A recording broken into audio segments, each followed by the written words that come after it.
नमस्कार विद्यार्थियों, मैं धीरज कुमार गुप्ता, सहायक आचार्य हिंदी, राजकीय महाविद्यालय कामा।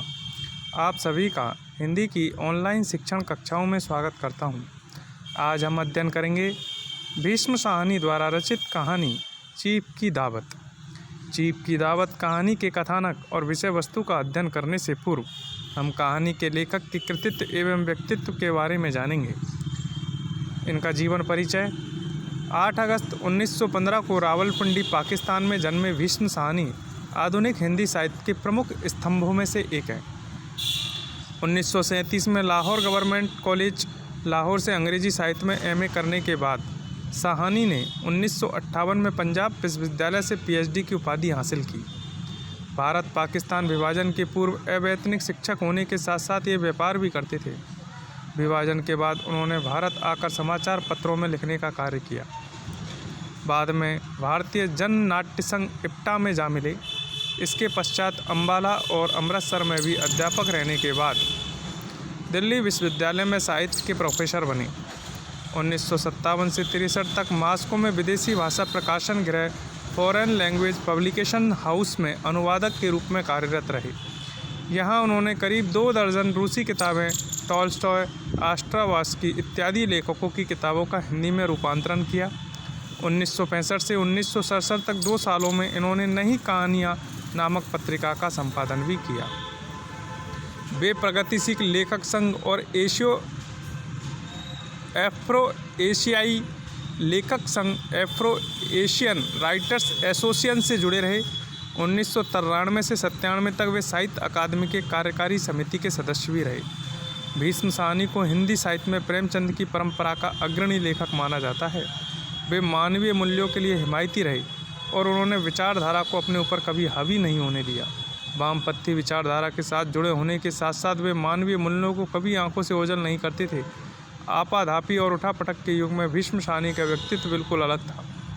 उन्हें उनके लेखन के लिए तो स्मरण किया ही जाएगा, लेकिन अपनी सहृदयता के लिए वे चिरस्मरणीय रहेंगे। भीष्म साहनी हिंदी फिल्मों के जाने माने अभिनेता बलराज साहनी के छोटे भाई थे।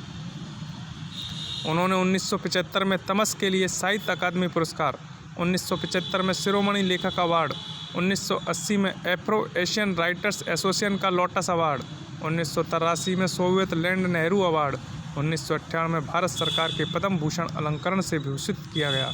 उनके उपन्यास तमस पर 1983 में एक फिल्म का निर्माण भी किया गया।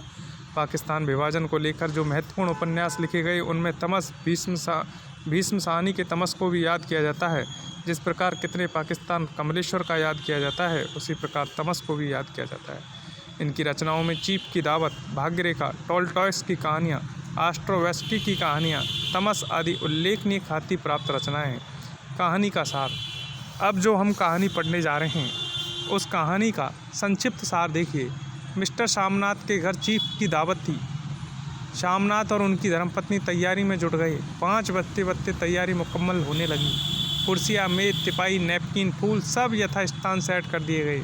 घर का फालतू सामान अलमारियों के पीछे और पलंगों के नीचे छिपा दिया गया।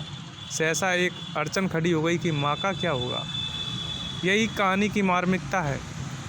तरह तरह के सुझाव आने लगे। पिछवाड़े भेज दे कल तक, अथवा माँ को कोठरी में ही बंद कर दें, पर कोठरी से खर्राटों की आवाज़ का डर था। अंदर सोई नहीं बैठी रहे, अथवा गुस्सेल खान के रास्ते बैठक में चली जावे, चीप साहब की दृष्टि से बचे। फिर माँ के सामने नए नए प्रस्ताव रखे जाते हैं। बेचारी वृद्धा पुत्र का भला चाहती हुई हर बात के यहाँ बढ़ जाती है। वह क्या पहनेगी, कैसे चलेगी आदि के निर्देश दिए जाते हैं। यह भी कहा जाता है यदि साहब कुछ पूछे तो सही जवाब देना। साहब आते हैं, माँ से बात करते हैं, बहुत खुश होते हैं, गींद सुनते हैं। जब साहब चले जाते हैं तो शामनाथ माँ से लिपट जाते हैं, फुलकारी बनाने की कहते हैं। माँ के हरिद्वार जाने के प्रस्ताव पर शामनाथ फिर भड़क उठते हैं। माँ फुलकारी बनाने की हाँ कर देती है। इस कहानी को पुत्र और माँ के रिश्ते के साथ जोड़ के देखा गया है कि पुत्र केवल स्वार्थीपन से माँ का शोषण ही करना चाहता है, लेकिन एक माँ होती है जो हर तरीके से अपने पुत्र की उन्नति और खुशहाली चाहती है और उसके लिए सब कुछ करने के लिए तैयार है। आज के लिए इतना ही। शेष का अध्ययन कल करेंगे। धन्यवाद।